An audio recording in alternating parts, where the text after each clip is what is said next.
বান্দার দোয়া কবুল হবেই হবে যদি সে সঠিকভাবে দোয়া করে, অন্তর থেকে দোয়া করে। দোয়া না করার জন্য ইবলিস আমাদেরকে একটা যুক্তি দিচ্ছে, সেই যুক্তিটা শুনেন। সেই যুক্তিটা হলো, প্রথমটা তো এটা যে আমরা দোয়া করতে জানি না, তো আমি শিখাই দিলাম দোয়া করবেন কেমনে। সূরা ফাতিহা পড়বেন, দুরূদ শরীফ পড়বেন, দোয়া শুরু করবেন, ব্যাস। বাংলা আল্লাহ প্রশংসা করে দুরূদ শরীফ নবীর জন্য করে পাঠ করে এরপর তো আল্লাহর কাছে মনে চাওয়াগুলো পেশ করবেন। নবী করিম সাল্লাল্লাহু আলাইহি ওয়াসাল্লাম বলেছেন, হারাম কোনো কাজের এবং আত্মীয়তার বন্ধন ছিন্ন করার জন্য যদি কেউ দোয়া না করে, বান্দার দোয়া কবুল হবেই হবে যদি সে সঠিকভাবে দোয়া করে, অন্তর থেকে দোয়া করে। কারণ গাফেল অন্তর দোয়া আল্লাহ তাআলা কবুল করেন না। আপনার মায়ের পেঁয়াজ দরকার নাই, আপনি কোনো কথা বলতে জানেন না, ভাই যে বোবা, তারও তো মনের চাওয়া আছে, আছে না নাই? তো আল্লাহ তাআলা তার মনের চাওয়া বুঝেন না, আল্লাহ রাব্বুল আলামিন সবকিছু টের পান। অতএব আপনি অনেক সাজানো গোছানো কথা বলতে পারছেন না, কোনো দরকার নাই। আপনি যা পারেন তা বলেন, কিছু বলতে পারছেন না, শুধু চোখের পানি বলেন এবং মনের আকুতিগুলো মনে মনে বলেন, আল্লাহ তাআলা সেটা পর্যন্ত শুনতে পান। দোয়া করবো তো ইনশাআল্লাহ। আমাদের যদি মনে হয় যে না আমরা তো গুনাহগার মানুষ, আমাদের দোয়া কি কবুল হবে, তাহলে বুঝতে হবে এটা ইবলিস আমাদেরকে দোয়া থেকে বঞ্চিত রাখার জন্য নেক্সট ফ্লোতে ধোঁকা দিচ্ছে। মনে হচ্ছে আমরা বিনয়ী হচ্ছি, তাই না?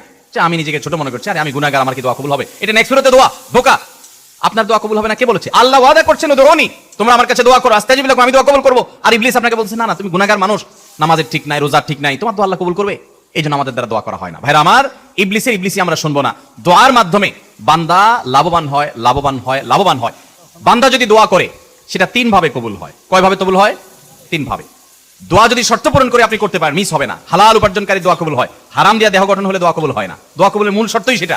এরপর দোয়া কবুলের শর্ত হলো যে সালাত সালাম পেশ করবেন নবী করিম সাল্লাল্লাহু আলাইহি ওয়াসাল্লামের প্রতি, আল্লাহর প্রশংসা নিবেদন করবেন। এর মাধ্যমে দোয়া করলে দোয়া কবুল হবে। ভাইরা আমার, আপনি যদি দোয়া করেন, নাম্বার এক, যা চাইছেন আল্লাহ তা আপনাকে দিবেন, এটা হলো দোয়া কবুলের একটা পদ্ধতি। চাইছেন একটা, আল্লাহ দিয়েছেন আরেকটা, সেটাও দোয়া কবুলের পদ্ধতি। আপনি মনে করতেছেন যে আমার এই মুহূর্তে পানি হলে মনে হয় লাভ হবে, আল্লাহ তাআলা আপনাকে হয়তো পানি না দিয়ে আরেকটা দিয়েছেন যেটা আপনার এর চেয়ে বেশি ইম্পর্টেন্ট, আপনি নিজে জানেন না সেটা। তো দোয়াটা সেভাবেও কবুল হয় যে আমি যা চাইছি তা হয় নাই, কিন্তু অন্য কিছু হয়েছে যা আমি চাই নাই।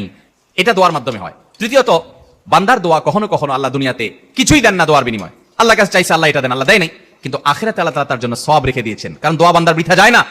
কোন কোন হাদিস থেকে আমরা জানি কিয়ামতের ময়দানে মানুষ কিছু সওয়াব দেখে বলবে, এই আমলগুলো তো আমি করি না, এগুলো সওয়াব করতে আসলো। তখন বলা হবে, দুনিয়াতে তুমি যে দোয়া করছিলা সেই দোয়াটা আল্লাহ তাআলা দুনিয়াতে তোমার মঞ্জুর করে না, এটা জমা করে রেখে আখিরাতে তোমাকে সওয়াব দিয়েছেন। তখন সে বলবে, ইস, আমার দুনিয়ার সব দোয়া যদি না মঞ্জুর হয়ে সবগুলোর বিনিময়ে যদি আখিরাতে অনন্তকালের জন্য পেয়ে যেতাম, কতই না ভালো হতো। দুনিয়ার জীবন তো সংক্ষিপ্ত ছিল, এখানে তো অনন্ত অসীম কাল ভোগ করবো। অতএব দোয়া করবো তো ইনশাআল্লাহ।